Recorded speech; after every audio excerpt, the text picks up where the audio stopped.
Death toll grows as nationwide protests. Rock Iran for a third night anti-government unrest that began 2 weeks ago has intensified in recent days, as has violence. Parisa, a 35-year-old Tehran resident, was on the streets, marching with a large but peaceful crowd, chanting, "Death to the dictator." On Friday night, when the scene suddenly turned deadly, she said in a series of voice messages from Iran's capital. 4 security agents swarmed a middle-aged man and his teenage son who had been standing at a corner, cheering on the crowd and joining in the anti-government chants. The officers opened fire, killing the father, said Parisa, who asked that her last name not be published out of fear of retribution. The son screamed, his cries mingling with the crowds, as some fled and others began cursing and throwing rocks at the security forces. Parisa said that she had noticed the man bending down to fix his shoe, adding that perhaps the security forces had believed he was reaching for a weapon.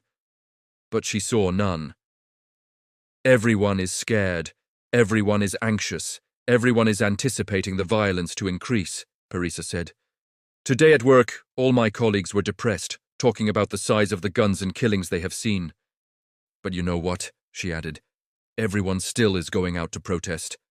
For a third night in a row, nationwide anti-government protests rocked Iran, according to witnesses and videos verified by the New York Times, posted on BBC Persian and social media, even as the government intensified its crackdown and the military said it would take to the streets in response to the unrest.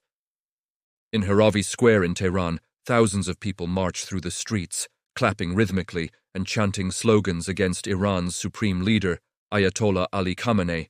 Videos verified by the Times showed.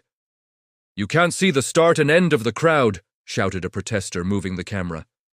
Videos and information from Saturday's protests were hard to obtain, trickling in only with hours of delay, as the government maintained the internet blackout it imposed Thursday and blocked calls from abroad.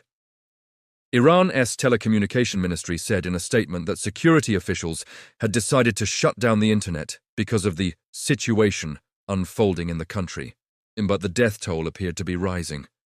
Amnesty International and Human Rights Watch have not updated their casualty numbers since Thursday, when both were reporting 28 protest-related deaths.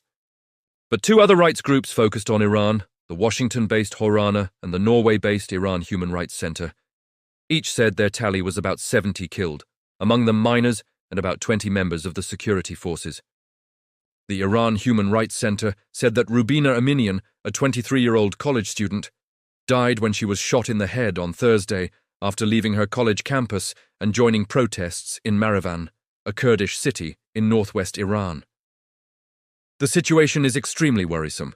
This regime has always prioritized its survival over all else, and it will do so again at the cost of people's lives, said Mahmoud Amiri Moghadam, the director of the Iran Human Rights Center. Mr. Amiri Moghadam also said his organization had received reports from doctors in Iran that hospitals were running out of blood and emergency rooms were overwhelmed with patients with serious injuries, including gunshot wounds and pellet gun injuries to eyes. Videos verified by the Times showed armed men firing weapons along empty streets in 2 Iranian cities over the last 2 days, in an apparent effort to intimidate residents and would-be protesters.